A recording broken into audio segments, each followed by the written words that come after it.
So come up here to Gloucestershire Cricket Ground, up here in Horfield,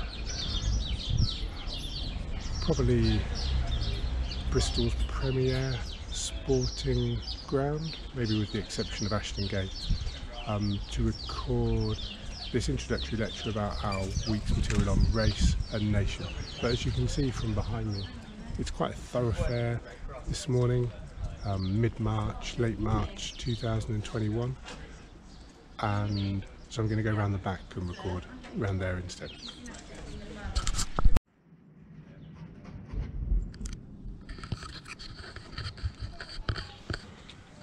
Yeah, so in the end I came about 30 metres away.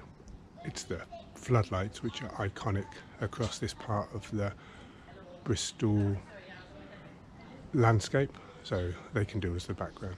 So this week we're talking about race and nation explicitly in South American sports, and we'll look at the ways in which sports were designed and managed and administered in order to exclude black and brown people from national imaginaries.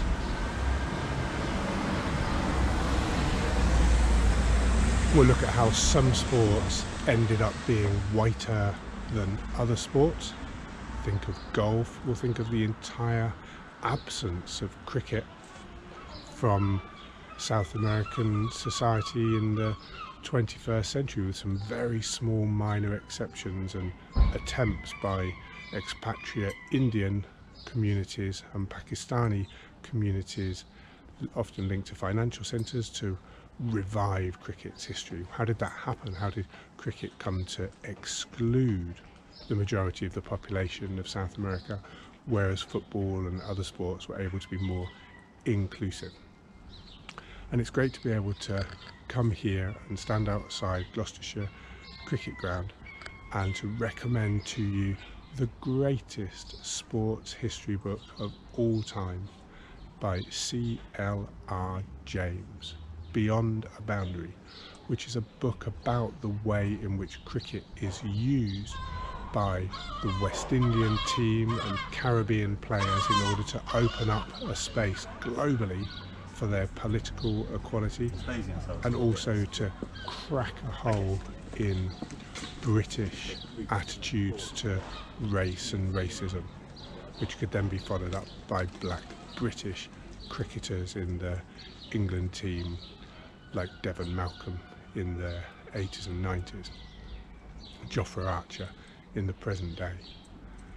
So these fractures around race and sport clearly inhabit our own day.